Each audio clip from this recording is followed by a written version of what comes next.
Hey guys, welcome back to the session. आज हम बात करने वाले हैं कम्युनल वायलेंस के बारे में। कम्युनल वायलेंस यानी कि सांप्रदायिक हिंसा। अगर मैं बात करूं, ये जो टर्म यूज हुआ है कम्युनल वायलेंस, इसका मतलब क्या होता है? तो इसका मतलब ये होता है कि जब भी दो कोई कम्युनिटीज आपस में कॉन्फ्लिक्ट में आ जाती हैं और उसका रीजन ये होता है कि या तो वो धर्म के वजह से, या अपनी जाति के वजह से, या फिर जो समाज के अंदर डिफरेंसेस हैं इनके वजह से, जब भी कोई दो कम्युनिटीज आपस में कॉन्फ्लिक्ट्स के अंदर आ जाती है तो इस तरीके के कॉन्फ्लिक्ट को हम कम्युनल वायलेंस कहते हैं। अभी ये इंपॉर्टेंट क्यों है? अभी ये इंपॉर्टेंट इसलिए है क्योंकि अभी आपने देखा होगा कि हरियाणा के नूह के अंदर, या फिर मैं बात करूं तो मणिपुर के अंदर, अभी इस तरीके के जो दंगे हैं वो देखे गए हैं, जो कि हमारे कम्युनल वायलेंस को इंडिकेट करते हैं या फिर कम्युनल वायलेंस को प्रदर्शित करते हैं। ये था हमारा रीजन जिसके वजह से हम इसको डिस्कस करने वाले हैं। तो आइए वीडियो को स्टार्ट करते हैं।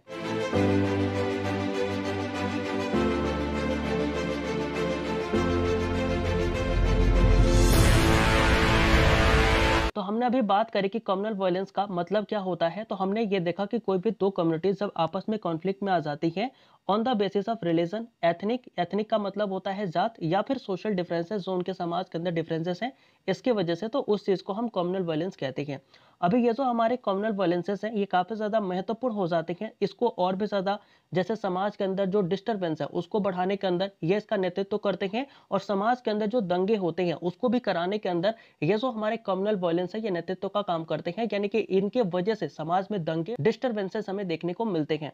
अगर हम बात करें नेक्स्ट, जो हमारा क्या हो सकता है, इसमें लिखा गया है कि what factor contribute to the occurrences of the communal violence in India. यानी कि भारत के अंदर वे कौन से फैक्टर हैं जो कि भारत के अंदर कम्युनल वायलेंस होने के लिए कंट्रीब्यूट करते हैं, या फिर जिनकी वजह से भारत के अंदर कम्युनल वायलेंस जैसी जो चीजें हैं वो देखने को मिलती हैं। सबसे पहला तो हमारा रीजन आता है या फैक्टर होता है, वो है हिस्टोरिकल ग्रीवेंसेस। हिस्टोरिकल ग्रीवेंसेस का मतलब क्या होता है? यानी कि इतिहास के अंदर कई सारे ऐसे बोल सकते हो कि कम्युनिटीज रही हैं जिनके अंदर पहले से ही कुछ ना कुछ कन्फ्लिक्ट रहे हैं, और ये कन्फ्लिक्ट आगे चलकर भी क्या होते हैं, कहीं ना कहीं और ज्यादा कम्युनल वायलेंस की तरफ उन्हें ले जाते हैं, और जिसके वजह से और जो कम्युनल वायलेंस है वो उजागर होता है और हमें देखने को मिलता है। इसके अलावा अगर मैं बात करूं तो दूसरा जो हमारा फैक्टर निकल के आता है ना, वो है मीडिया और सोशल मीडिया। देखो, मीडिया और सोशल मीडिया क्या करती है ना, जैसे क्या होता है कि सोशल मीडिया फिर मीडिया के अंतर्गत जो कोई मिस इन्फॉर्मेशन जो शेयर हो जाती है वो लोगों के पास पहुंचती है, और लोग मिस इन्फॉर्मेशन के ऊपर बिलीव कर लेते हैं, और उस बिलीव के वजह से लार्ज स्केल वायलेंस हमें देखने को मिलते हैं। और इसके वजह से होता क्या है कि हमें कहीं ना कहीं कम्युनल वायलेंसेस देखने को मिल जाती हैं। इसके अलावा अगर मैं बात करूं तो पॉलिटिकल फैक्टर, यानी कि राजनीतिक फैक्टर भी एक एंगल होता है जिसके वजह से ये कम्युनल वायलेंस ऐसी चीजें जो है हमें देखने को मिलती हैं।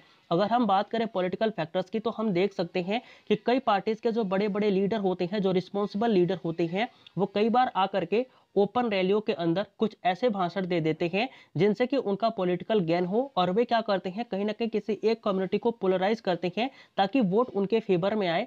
और इसके वजह से होता क्या है कि समाज के अंदर डिसहार्मनी हो जाती है, और लोग जो हैं वो कम्युनल वायलेंस को सामना करते हैं, और कहीं ना कहीं कम्युनल वायलेंस जो है वो और भी ज्यादा बढ़ जाती है। इसके अलावा अगर मैं बात करूं तो सोशल फैक्टर्स, देखो सोशल फैक्टर के अंदर हम ये लिख सकते हैं कि यहाँ पर होता क्या है कि कुछ ऐसी हमारी जातियां होती हैं, या फिर कुछ ऐसे लोग होते हैं जिनके साथ हम स्टेरियोटाइप्स, यानी कि उनके साथ कुछ भेदभाव करते हैं। कुछ हमारे ऐसे बोल सकते हो कि डिसीजन होते हैं, जैसे कि उनको अपने साथ ना बैठने देना, ना उनके साथ खाना खाना। तो इस तरीके से आप क्या करते हो, किसी के साथ पक्षपात करते हो, किसी के साथ आप बोल सकते हो कि स्टेरियोटाइप जो है वो करते हो। तो इसके वजह से होता क्या है कि आपस में हार्मनी खत्म हो जाती है, और इस तरीके की जब हार्मनी खत्म हो जाती है तो लोग जो हैं वो अकेला फील करते हैं, और वो अकेले रहते रहते क्या होते हैं, उनके अंदर कहीं ना कहीं घृणा भर जाती है, और इस घृणा की वजह से हम बोल सकते हैं कि कम्युनल वायलेंस जैसी चीजें जो है वो देखने को मिलती हैं। इसके अलावा अगर मैं बात करूं तो कल्चरल फैक्टर्स भी है। देखो, कल्चरल फैक्टर क्या कहता है कि हमारे इंडिया के अंदर बहुत सारी जातियां रहती हैं, और हर जातियों का अलग अलग जो भाषा है वो होती है। भाषा के आधार पर और जातियों के आधार पर, यानी कि भाषा और धर्म के आधार पर हमारे यहाँ माइनॉरिटी जो है वो डिसाइड करी जाती है। ये पॉलिटी का क्वेश्चन है। लेकिन इसके अलावा ये सारे जो कल्चर है ना हमारे इंडिया के अंदर, वो डाइवर्स है, और डाइवर्स कल्चर होने की वजह से होता क्या है कि हमें इस तरीके के कम्युनल वायलेंसेस को देखने को मिल जाती है, और कम्युनल वायलेंसेस का सामना करना पड़ता है। अगर मैं बात करूं इकोनॉमिक फैक्टर की, तो देखो इकोनॉमिक फैक्टर भी बड़ा ही इंपॉर्टेंट है, क्योंकि हमारे पास लिमिटेड रिसोर्सेस हैं, और इन्हीं लिमिटेड रिसोर्सेस के लिए ना कंपटीशन जो है वो काफी अनलिमिटेड है। मतलब ये है कि आप समझ के चलो, जैसे अगर मैं आपको बताना चाहूँ ना, तो आरक्षण से आप इसे समझ सकते हैं। होता क्या है ना कि कई बार जो आरक्षण है उसका सवर्ण जो है ना वो कहते हैं कि ये तो हमारे साथ पक्षपात किया गया, ये सारे जो जो हम मतलब कि हम ज्यादा मार्क्स लेकर के आ रहे हैं और हमारा सिलेक्शन नहीं हो रहा, लेकिन कम मार्क्स वालों का सिलेक्शन होता जा रहा है। तो कहीं ना ना कहीं ये तो हमारे साथ पक्षपात है ना। तो इस तरीके के इकोनॉमिक फैक्टर्स जो होते हैं ना, यानी कि हमारे लिमिटेड रिसोर्सेस और इनके लिए जो कंपटीशन है वो इकोनॉमिक फैक्टर का एक एंगल दिखाती है, जिसके वजह से हमारे यहाँ कम्युनल वायलेंसेस देखने को मिलती हैं। इसके अलावा अगर मैं बात करूं तो सबसे इंपॉर्टेंट है lack of awareness and education. देखो ये क्या कहती है, अगर हम बात करें ना, कोई भी आपके पास न्यूज आती है, आप यूपीएससी की प्रिपरेशन करते हो, तो आप उस न्यूज को क्या करोगे, फिल्टर आउट करोगे, फिर उस न्यूज पर बिलीव करोगे। लेकिन एक ऐसा इंसान जो कि नहीं पढ़ा लिखा है, उसको आप जो भी दिखा दो ना, तो वो बड़ा ही जल्दी से क्या हो जाता है, मोबिलाइज हो जाता है। उसे लगता है कि हाँ, जो चीजें दिखाई जा रही है ना वो बिल्कुल सही है। तो इसके वजह से होता क्या है, इसके वजह से होता यह है कि अगर आप पढ़े लिखे हैं, अगर आप अवेयर हैं, तो आप क्या होंगे कि ऐसी मिस इन्फॉर्मेशन पर बिलीव नहीं करेंगे जो कि फेक न्यूज होती है। लेकिन जो लोग पढ़े लिखे नहीं हैं, वो लोग आसानी से बिलीव कर लेते हैं। तो इसलिए क्या करते हैं कि जो हमारे यहाँ एजुकेशन और अवेयरनेस की जो कमी है ना, इसके वजह से भी हम देखते हैं कि कम्युनल वायलेंसेस होते रहते हैं। इसके अलावा अगर मैं बात करूं consequences of the communal violences in India, यानी कि भारत के अंदर जो कम्युनल वायलेंसेस होते हैं, इसका प्रभाव हमें क्या देखने को मिलता है। तो सबसे पहला प्रभाव तो हमें यह देखने को मिलता है कि डिस्प्लेसमेंट एंड माइग्रेशन। कहने का मतलब क्या है, आप रिसेंट एग्जांपल ले लो हरियाणा का ही। हरियाणा में हुआ क्या था कि जो हमारे इस तरीके के कम्युनल वायलेंसेस हुए थे ना, जब ये वायलेंसेस हुए तो कई लोगों को अपने जो घर है, यानी कि कई लोग जो किराए के मकानों पे रह रहे थे ना, उनको मकानों से बाहर निकाल दिया गया। वो लोग मजबूरी में माइग्रेट कर गए, वापस अपने घर आ गए, या फिर अगर कोई वहां रह भी रहा था सपरिवार, तो भी क्या हुआ, वो वापस से अपने होम टाउन आ गए, या फिर जहां पे नहीं जाना चाहते थे वहां चले गए। तो इस तरीके का माइग्रेशन हमें देखने को मिलता है जब इस तरीके के कम्युनल वायलेंसेस होते हैं। तो दूसरा आप इसका कॉन्सिक्वेंसेस में अंदर क्या लिख सकते हैं, वो ये होता है कि इंपैक्ट ऑफ नेशनल इमेज, यानी कि भारत की जो नेशनल इमेज है ना, राष्ट्रीय इसकी जो छवि है वो खराब हो जाती है। मैं रिसेंट आपको एग्जांपल देता हूं, one of my friend who lives in Mauritius, तो उसने क्या किया था, मेरे को कॉल किया था और वो हरियाणा के बारे में मेरे से पूछा कि इंडिया के अंदर क्या इस तरीके की कंडीशन है। मेरे को उस समय अवेयरनेस नहीं थी, तो मैंने बोला नहीं, ऐसी कोई कंडीशन तो है नहीं। उसने कहा नहीं, एक बार चेक करो। तो मैंने इंटरनेट पर चेक करा और मुझे पता चला कि हाँ, हरियाणा के अंदर सच में ऐसी चीजें हो रही हैं। तो उसका क्या था कि उसको आना था इंडिया के अंदर, तो उसने अपना जो प्लान था ना वो पोस्टपोन कर दिया, बोला कि इंडिया के अंदर इस तरीके के दंगे हो रहे हैं, वो फिर नहीं आएगा। तो इस तरीके से हम बोल सकते हैं ना कि भारत की जो छवि है ना वो खराब हो जा रही है। ये मैं किसी और के एग्जांपल नहीं दिया, मैंने खुद का ही एग्जांपल दिया, क्योंकि मेरा जो फ्रेंड है ना वो मॉरिशस में रहता है। तो उसकी जो प्रतिक्रिया थी ना इंडिया के प्रति वो कुछ ऐसे थे। मैंने उसको समझाया, मैंने बताया कि नहीं ऐसी नहीं है, ये 2-3 दिनों के अंदर फिर निपट जाएगा। ऐसे छोटे मोटे बोल सकते हो कि कॉन्फ्लिक्ट्स वगैरह होते रहते हैं, क्योंकि हमारे भारत के अंदर डाइवर्सिटी बहुत ज्यादा है।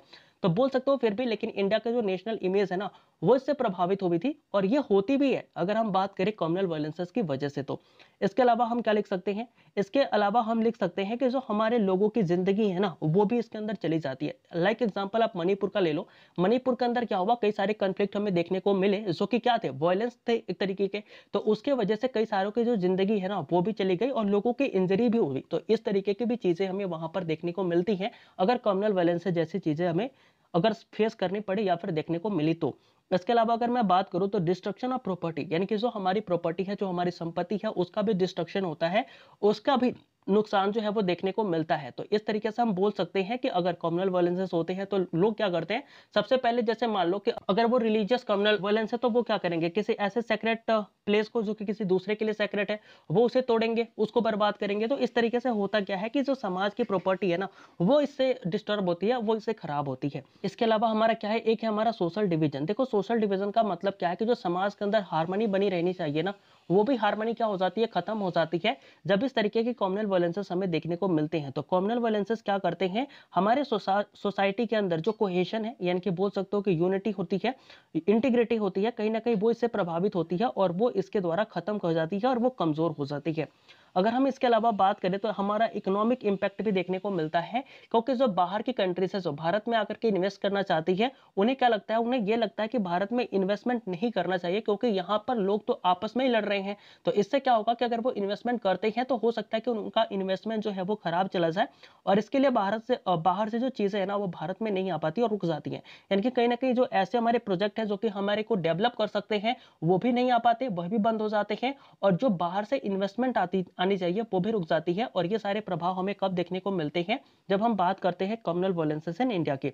इसके अलावा अगर मैं बात करूं तो पॉलिटिकल ट्रॉमा भी होता है, यानी कि कई लोग जो ऐसे होते हैं ना जो इसका सामना कर चुके हैं, जिनके घर इसमें नुकसान हो गए, जिनके किसी अपने की लाइफ जो है वो खत्म हो गई इस वायलेंस के अंदर। तो होता क्या है कि ऐसे लोगों पर एक गहरा सदमा पड़ता है और वो इस सदमे से कभी बाहर भी नहीं निकल पाते। तो ये भी एक लोगों के ऊपर बोल सकते हो कि गहरा प्रभाव पड़ता है इस कम्युनल वायलेंस का।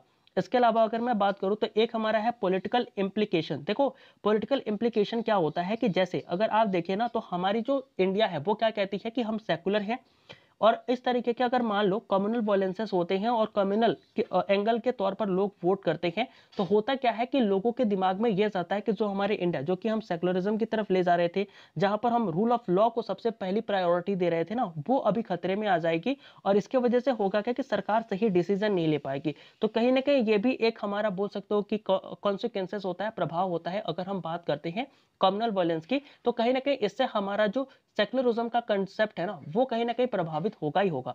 फिर हम बात करते हैं इंपैक्ट ऑन सिक्योरिटी। देखो इंपैक्ट ऑन सिक्योरिटी का मतलब क्या हुआ कि हमारी जो सुरक्षा है, चाहे वो हमारे देश के अंदर सुरक्षा हो, चाहे देश के बाहर सुरक्षा हो, या फिर अंतर्राष्ट्रीय स्तर पर हमारी सुरक्षा की बात हो, अगर हम क्या करते हैं आपस में लड़ते रहते हैं, यानी कि कम्युनल वायलेंस जैसी चीजों जो है वो होती रहती है, तो इससे ये हमारी जो सिक्योरिटी का कंसर्न है ना, वो भी बना रहता है और हमारी सिक्योरिटी के ऊपर भी इसका प्रभाव देखने को मिलता है। फिर हमारे होते हैं linkers of other forms of violation, यानी कि अदर फॉर्म्स ऑफ वायलेशन का मतलब क्या हो गया। फॉर एग्जांपल आप देख लीजिएगा कि जैसे मणिपुर के अंदर जो अभी हमारे क्लेशेस हुए थे मैथी ट्राइब के अंदर और कुकी ट्राइब के अंदर, उसके अंदर क्या हुआ था कि चाइना इन्वॉल्व हो गया था लेटर ऑन, यानी कि बाद में क्या हुआ कि इस मसले के ऊपर, इस कॉन्फ्लिक्ट के अंदर चाइना जो है वो इन्वॉल्व होगा। तो इसी तरीके से जो हमारे और भी बोल सकते हो जो ग्रुप होते हैं, जैसे कि टेरर ग्रुप हो गए, या जैसे बोल सकते हो आईएसआई हो गया, तो वो क्या करेंगे इस तरीके के कॉन्फ्लिक्ट के अंदर शामिल हो जाते हैं, लोगों को हथियार प्रोवाइड करते हैं, और ये और भी बड़े स्तर पर क्या हो सकता है, फैल सकता है, और इससे लोगों की हानि भी होती है। तो ये सारे लिंकेज भी हमें देखने को मिलते हैं, और ये सारे इसके कॉन्सिक्वेंसेस होते हैं, इसके प्रभाव हमें देखने को मिलते हैं। अब हम बात करेंगे कि possible way to cop the communal violence in India, यानी कि भारत के अंदर जो कम्युनल वायलेंस है इसको किस तरीके से हम खत्म कर सकते हैं।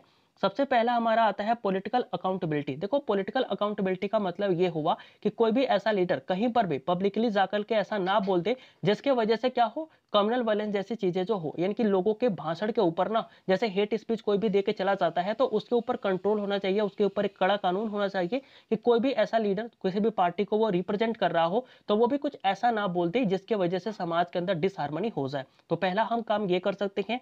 दूसरा ये है कि इंटर कम्युनिटी डायलॉग, यानी कि इंटर कम्युनिटी डायलॉग हम लेकर के आ सकते हैं। अलग अलग कम्युनिटी के जो लोग हैं वो लोगों के सामने जाए, आपस में बातचीत करें। इससे क्या होगा कि लोगों के बीच में यह रहेगा कि चलो ठीक है, हमारी कम्युनिटी आपस में एक साथ है, तो हमें आपस में नहीं लड़ना है, क्योंकि हमारे अंदर क्या है, एक तरीके से बोल सकते हो कि इंटर कम्युनिटी डायलॉग हो रहे हैं, यानी कि हमारे अंदर बातचीत हो रही है, रिलीजन को लेकर के ट्रस्ट है हमारे एक दूसरे पे। तो इस तरीके से अगर चीजें होती है तो कहीं ना कहीं हम कह सकते हैं कि हमारे यहाँ कम्युनल वायलेंसेस देखने को नहीं मिलेंगे। स्ट्रेंथनिंग इंस्टीट्यूशनल मैकेनिज्म, यानी कि जो हमारा इंस्टीट्यूशनल मैकेनिज्म है, इंस्टीट्यूशनल मैकेनिज्म के अंदर क्या आता है, जैसे कि मान लो अगर हम बात करें कोई भी ऐसी बॉडी जो कि गवर्नमेंट को रिप्रेजेंट कर रही है, या फिर वो कहीं ना कहीं लोगों के बीच में काम कर रही है ना, तो उसके अंदर बेसिकली एक सेक्युलर का भावना हो, वो लोगों के बीच में ऐसे ना जाए कि वो हिंदू है, मुसलमान है, किसी कम्युनिटी का है, तो वो सेक्युलर होकर के जाती है, बिना पक्षपात के अपना डिसीजन करती है।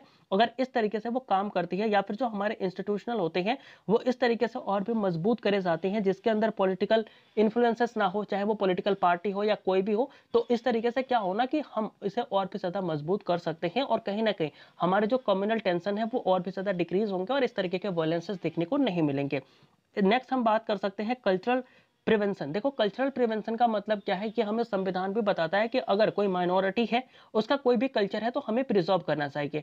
तो कहीं ना कहीं हम क्या कर सकते हैं कि इनको विश्वास दिलाया जाए, इनको भरोसा दिलाया जाए कि इनका जो कल्चर है वो प्रिजर्व है, इन्हें कोई नुकसान नहीं पहुंचा रहा है। तो इस तरीके से जो भी इनके कल्चर है ना, और जो भी इनके हेरिटेज साइट्स वगैरह हो गए, जो भी इनके पवित्र स्थल है, उनको सुरक्षा प्रदान करी जाए और उनको कहीं ना कहीं अच्छे से रखा जाए। तो भी हो सकता है कि ये लोग जो है वो आपस में वायलेंटली रिएक्ट ना करें, और बोल सकते हैं कि कम्युनल वायलेंस ऐसी जो चीजें हैं वो देखने को नहीं मिलेगी। नेक्स्ट हम बात करते हैं सोशल रिफॉर्म की। देखो सोशल रिफॉर्म के अंदर क्या करेंगे, बेसिकली जो हमारी समाज है, ठीक है, इसके अंदर जो भी हमारे लीडर्स हो गए, जो वुमेन के ग्रुप हो गए, जो यंग ग्रुप्स हो गए, कहीं ना कहीं इनको हम क्या करेंगे, इस तरीके से शिक्षित करेंगे कि वे आपस में क्या करें, कम्युनल वायलेंस को प्रमोट ना करें, और कहीं ना कहीं जो आपस में कम्युनल हार्मनी है इस चीज को प्रमोट करें। अगर ये कम्युनल हार्मनी को प्रमोट करते हैं तो आपस में एक एकता अखंडता बनेगी, और इसके वजह से हमें कम्युनल वायलेंस जैसी चीजें देखने को नहीं मिलेगी।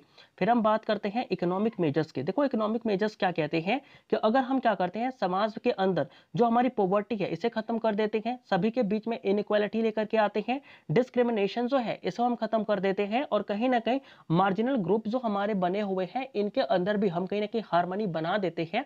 तो इस तरीके से होगा क्या कि हमारी इकोनॉमिक कंडीशन भी अच्छी हो जाएगी, और इस तरीके से हम बोल सकते हैं कि हम क्या कर पाएंगे कि जो कम्युनल वायलेंस जैसी जो चीजें हैं उनको हम एड्रेस कर पाएंगे, उनको हम खत्म कर पाएंगे। तो ये था हमारा पूरा एडिटोरियल जिसको हमने डिस्कस किया। आई होप कि पूरा एडिटोरियल आपको समझ में आया होगा। तो मिलते हैं किसी नए वीडियो में किसी नए एडिटोरियल के साथ, तब तक के लिए जय हिंद।